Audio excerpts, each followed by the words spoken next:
Hey everyone, it's Andrew. Welcome back to my channel. Today I'm super excited to finally be doing an unboxing, setup, and review for my new Ultrawide Thunderbolt 3 monitor for my M1 Macbook Pro. And that monitor is going to be the LG 38WN95C-W. For many of you who have followed my channel from the very beginning, you remember that I initially purchased the Samsung CJ791 monitor about a year and a half ago. Absolutely loved it for about 3 to 4 months, but then ran into quality issues where the bezel was lifting on one side of the screen. I ultimately had to send it back to Samsung and get a full refund. And since then, I've really struggled with finding a replacement monitor. I played with the idea of either getting a Thunderbolt 3 monitor, a USB-C monitor, a USB-C monitor with a docking station, or a dual monitor setup. And I just struggled with the finances, the different options available. And so ultimately, I finally decided on purchasing the LG 38WN95C-W after doing a ton of research and then finding it on sale for Black Friday about 2 months ago. And so this monitor has been sitting in my office for about a month now. And so I'm super excited to get this thing open. And what we'll do is we'll walk through the general features of the monitor. We'll walk through the setup, and then I will show you all the different accessories that I have for my desk setup and how they kind of connect and work with this monitor. So I'm super excited about this. Hopefully those of you that are watching that are looking for a monitor will find this video very useful. Okay, so here is the LG 38WN95C-W. This box is so large that I can barely fit it on the screen for this video. And so what we'll do real quick is I'm going to list off all the major features of this monitor because there are so many. So bear with me because I wrote them all down. So it's 38-inch ultra-wide curved Thunderbolt 3 monitor. It's going to be 1 millisecond nano IPS display. It's going to be QHD 3840 by 1600 resolution. It's going to have a color range of DCI P3 98%. It's Visa mountable. There's going to be 94 watt power delivery through the Thunderbolt 3 cable. There's going to be a display port. There's going to be 2 HDMI ports. There's going to be 2 USB 3 ports. There's going to be a headphone jack. It'll be both G-Sync as well as FreeSync compatible. It'll have a 144 Hertz refresh rate. There's going to be built-in stereo speakers, and then an ambient light sensor. The main features of why I picked this monitor was mainly the size, that it was 38 inches, additionally because it was Thunderbolt 3, and that it had a curved display. If you look at LG's website, there's a variety of options available. More recently, they've released a 34-inch 5K display. I was playing with the idea of actually purchasing that, but ultimately chose not to pick that one because the display is flat, and I felt like the experience of having a curved display with the Samsung CJ791 monitor was really nice once you get to very wide displays for your computer. So I ended up going with the lower resolution and the larger size for this monitor as compared to going up to a 5K display. And so what we'll do now is we'll get this out of the box, we'll show you what comes in the box, and we'll walk through that one by one. Okay, so let's get this thing open.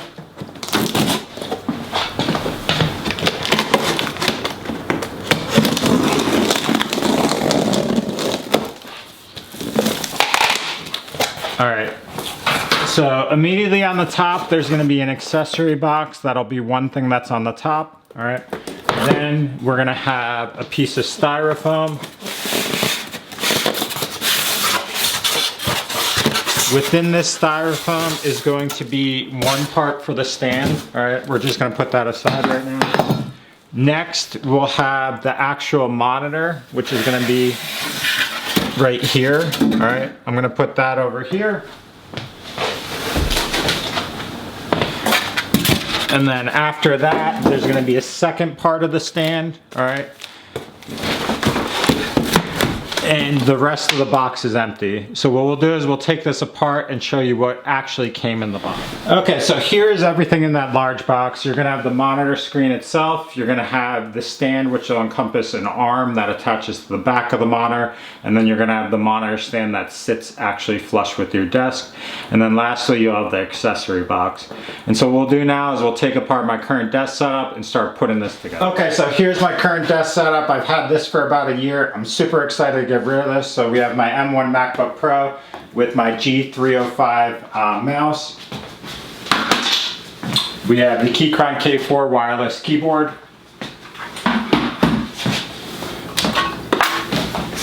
We have the Aothia Desk Pad.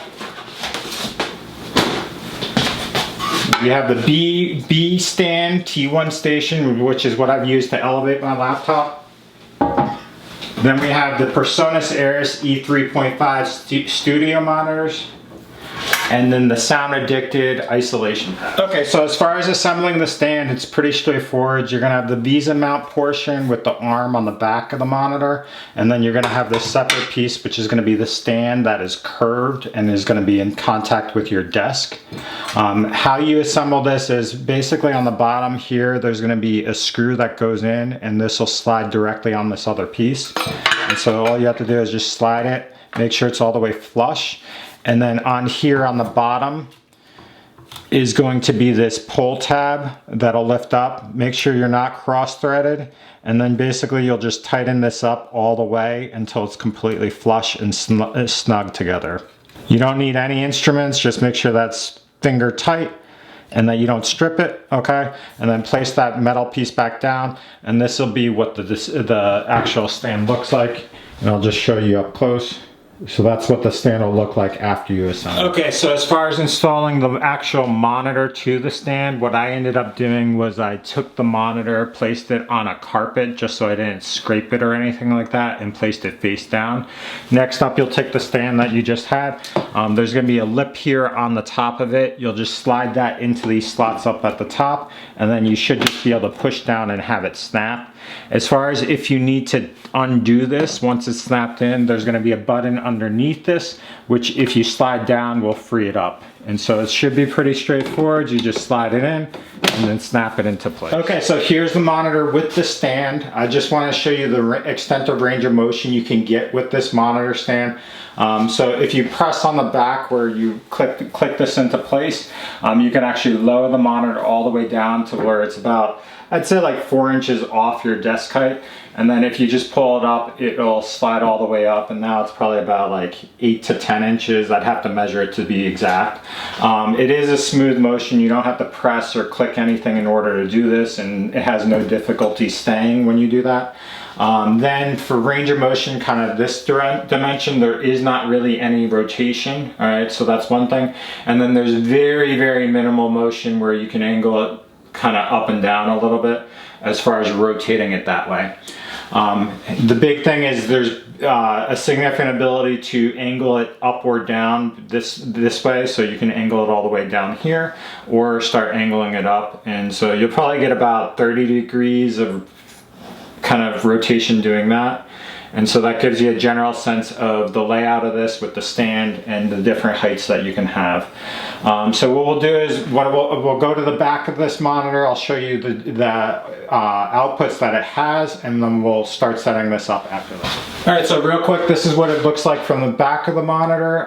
So you have the stand, the base of the stand, and then really this whole area is gonna have all of your ports. And so we'll zoom in here to take a look at which ports they have. Okay, so as far as the ports on the back here, you're gonna have a Thunderbolt 3 port, a digital port, 2 HDMI ports, 2 USB-A ports, and an audio port, and then there's gonna be a power port.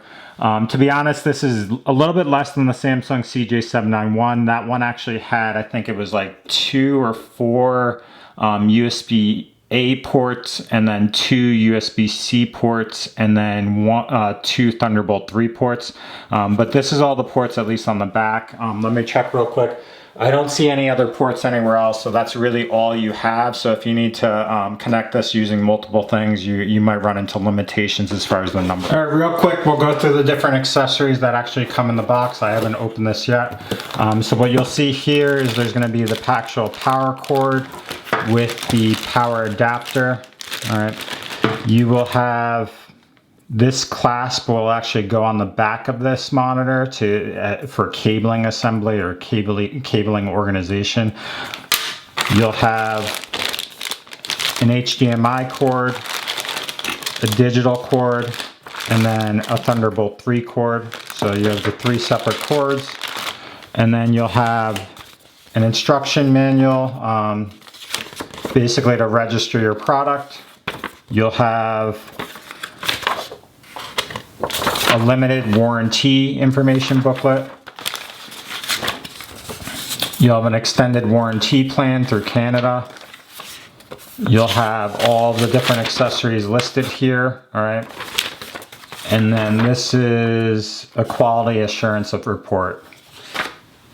And then lastly, it looks like in the box there's some CD-ROM for the owner's manual, which you can likely download online. All right, real quick, just to summarize what came in the accessory box, you had the power cable, the power adapter, you had a digital port, an HDMI port, a Thunderbolt 3 cable, you had the clasp mechanism to organize the cables on the back, and then you have the CD-ROM and different paperwork.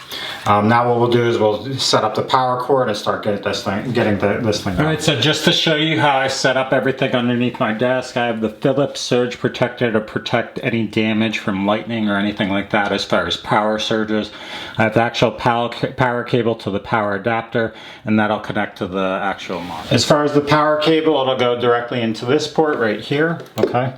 All right, and now what we'll do is we'll start setting this up as far as with my different accessories and all the cables on it. Okay, so next up we're gonna plug in the Thunderbolt 3 cable. So interestingly, it has these plastic clips on here that actually organize the cables really, really nicely.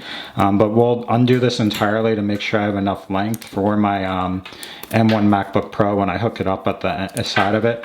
But we'll plug this in and we'll take off all these clips here so that they're off for now, but they might be something very useful for organizing your cables once you have it. So that's where the Thunderbolt 3 port will go. Okay, so next up is going to be using one of these USB-A ports to plug in the power cord for my Quntis monitor light bar, which is gonna go on top of this monitor. And so that'll plug in right there, and we'll just slide that over the top of it. After that, we're gonna have the dongle as well as the dongle extension cabling for the Logitech G305 mouse, and that's gonna plug into this separate USB-A port right here. And then lastly, we're gonna have the auxiliary cabling for my speakers, and that'll just slide directly into this port right here. All right, so here's what all the cabling looks like on the back. What you'll use is the built-in accessory to slide this onto the back of the monitor, and then what you can do is put all these different cables directly into this area to help organize it.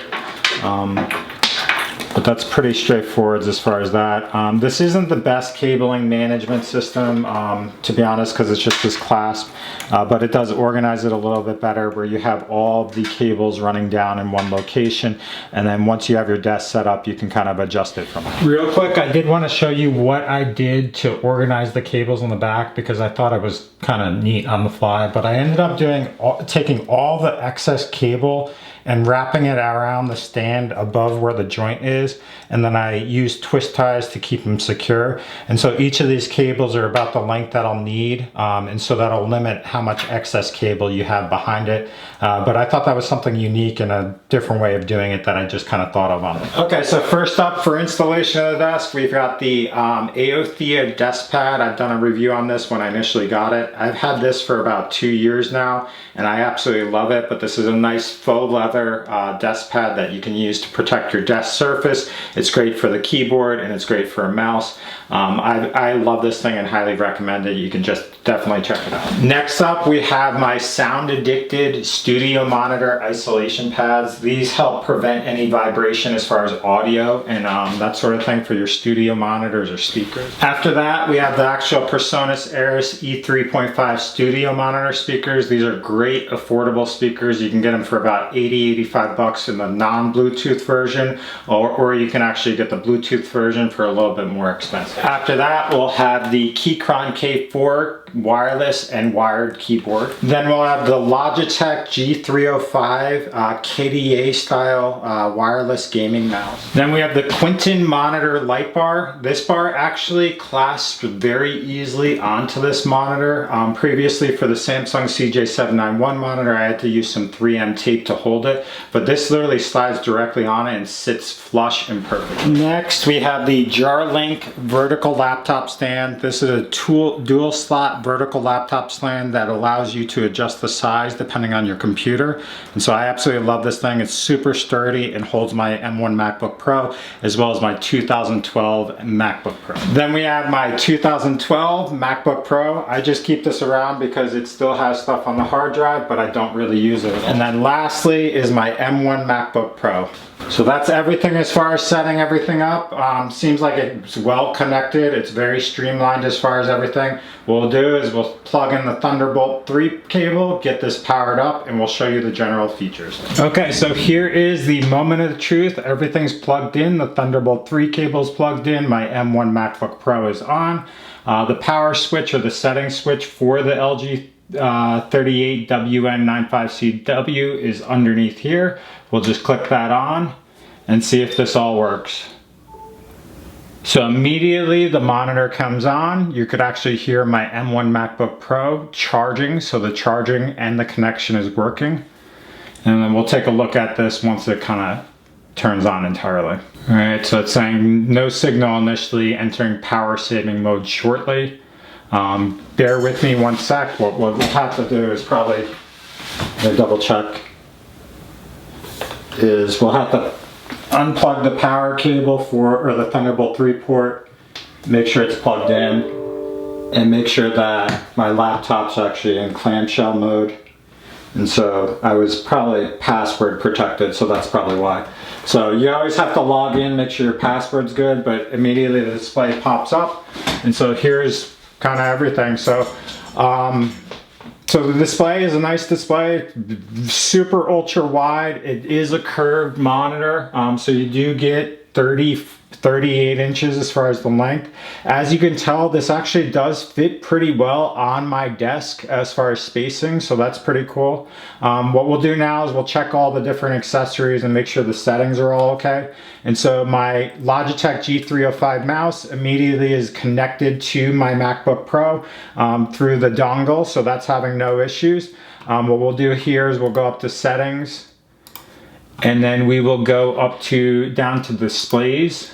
And so what you should be able to see here, even though this is super small, is that, oh sorry, displays,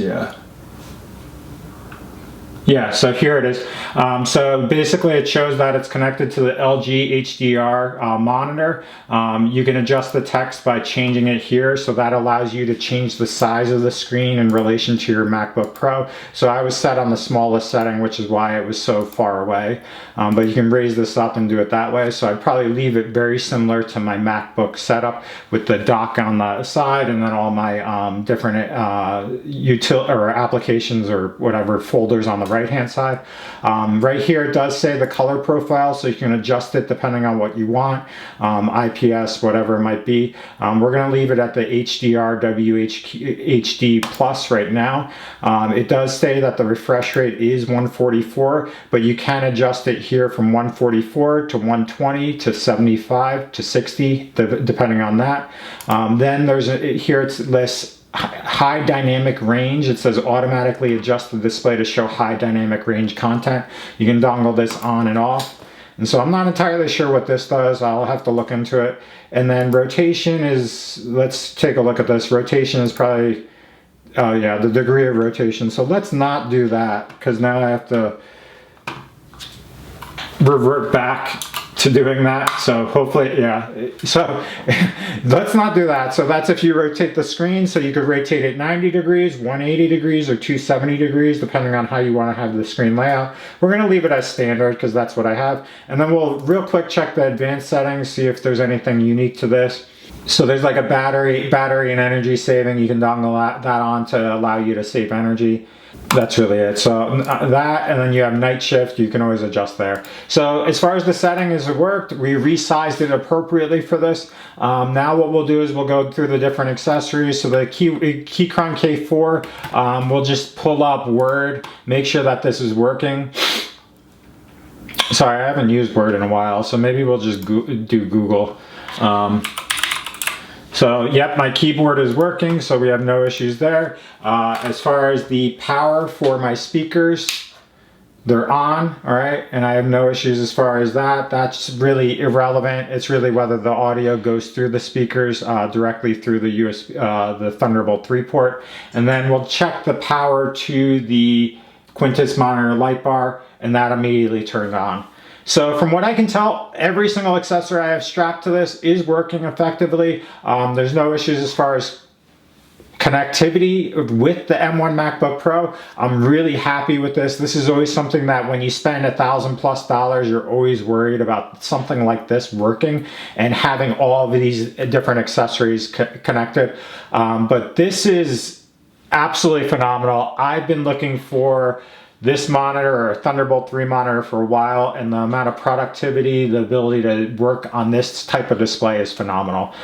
So really for this video, I'm not gonna really go over anything else at this point. What I'll do is I'll plan on working with this monitor, and I'll go through, as I use it and learn more about the monitor, I'll walk through the different features of it, the settings, and kind of the overall functionality of it, and we'll kind of do an ongoing review of this monitor overall. But this is the LG 38WN95C-W. I purchased it directly through LG as a Black Friday sale. It was about $150 cheaper than usual, but still I got it at a price, I think it was like $1,050, which is expensive. But compared to Thunderbolt or USB-C monitors, it has a faster speed rate. As far as the dual monitor setup, which is an alternative, you don't have a bezel in the middle. So this is an ultra-wide 38-inch monitor. The resolution is a little bit lower than a 5K display. However, it really should serve the purpose for everything I need. So I hope that video helped. If you have questions, comments, post them below. I'll be happy to answer them. I've been doing a ton of research on this. This is what monitor I picked after doing a ton of research, and I'm really happy with the connectivity, and we'll see how it functions over the upcoming months.